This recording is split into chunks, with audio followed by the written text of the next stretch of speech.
So I walk past here on my way to the office every once a week, I would say. And this is how people are living. And today I asked a man, and it really surprised me. I stopped to make a connection. And I asked him if he was warm enough, because it's actually really cold, as you can see from what I'm wearing today. Probably one of the coldest days this year. And I asked him if he was warm enough.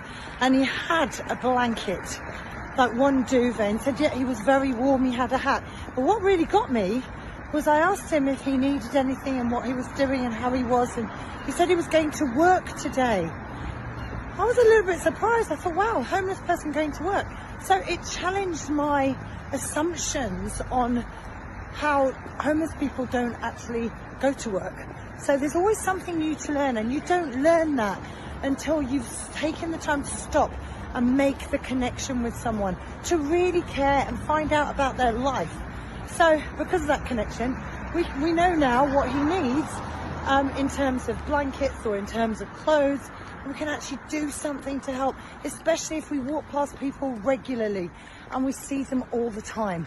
So next time you walk past someone and they're always there, why not take the time to ask them and find something out, and maybe challenge your own assumptions about things?